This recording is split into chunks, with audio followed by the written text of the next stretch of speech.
again, for those of you that are just on that verge, wondering, is this something, whether you hate it or not, it might seem a little scary, but folks, all means all. You're absolutely right. All means all, and it works. So again, glad to be here today. Whoops.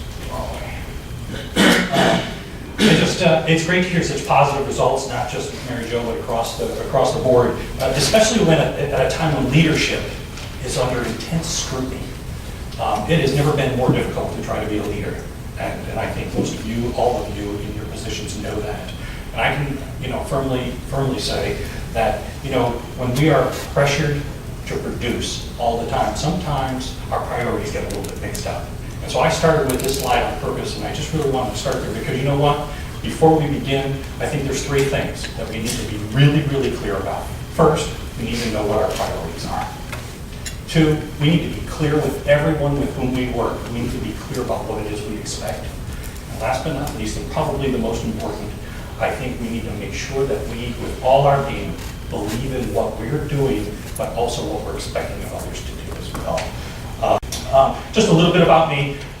Been an elementary principal. I can't believe it's been 20 years. I don't know, maybe it's time for me to get out, but it's been incredible. I've been at large, and when I say large, in the state of Florida, schools have a tendency to be a little larger. At the high SES upper middle class school, and that's where I'm at right now, is Ashton. I'm back there. I was there for 9 years, kind of taken an assignment for 6 years, and that's the piece I'm going to talk a little bit about. That school was 1,350. The assignment that I was given and placed at 6 years ago was Toledo Blade Elementary School. You see it up there on the right. It was 1,650 students when I arrived. It was facing corrective action, a school that was facing corrective action, hadn't made AYP ever.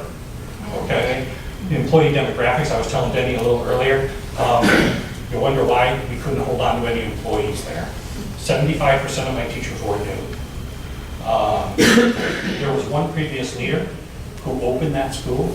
I applaud his efforts. However, he was revered in that community, and that school had gone nowhere. So when I was placed there, I knew it wasn't going to be a popular assignment. To add to the challenges, 3 weeks into the job, when I started at Toledo Blade, I was there on a Sunday.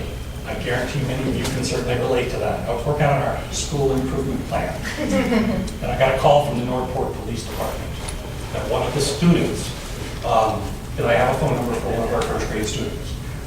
I didn't know the student, I was only there 3 weeks, 1,650 kids. I can tell you right now, they told me that she was missing, called back 10 minutes later, found out that she was abducted and she was murdered. Folks, just all of that, talk about putting in perspective. That community, that school community and community was reeling. They were hurting. And you know what? I stepped in as the brand new leader. So talk about that sense of urgency. Where do you start with that? And you know what? And listening to you all today, and back then as well, although I thought I was the only one dealing with those kinds of challenges, I quickly realized that, you know what, the challenges I was facing at Toledo Blade weren't very different from the challenges that hundreds and thousands of folks across the nation at various schools were facing. So you know what? The staff at Toledo Blade had a choice. We had a couple of choices. One, we could continue on the same path that we were on. Really, we weren't seeing an upward trend, no positive trend. I could just assimilate in as the new principal. Everybody would have been fine with it, and things would have gone ahead and gone as normal. Two, we could have given up. We had a lot of things against us, as many schools do. We could have just admitted defeat. Or three, we could have believed. We could have believed, and you know what? I got to tell you, just like our counterparts in healthcare, I have to believe that every teacher wants to do a good job. I have to believe they got into the career with that intention, support people as well, that they really want to make a difference. They want to have purpose in their lives. And you know what? When explained to them, I also know that I don't believe there's teachers out there that are afraid of accountability. Sometimes it's just not clear what's being expected of them. So you know what? You know, the teachers, and I applaud them at Toledo Blade because they took a leap of faith. They took a leap of faith to go ahead and refocus, regroup, and commit. And that was 6 years ago. And if you're here because you want to like whether it was, in any of the presentations you've heard today or from Mary Jo, you want to increase satisfaction amongst parents, amongst staff, morale. Don't know if it's a problem at anybody else's place, but it can be there.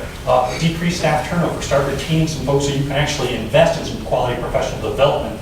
Therefore, you can help your staff, who can ultimately pay dividends for your kids. Or if you want to increase student achievement, or maybe a combination of all of those, you absolutely are in the right place.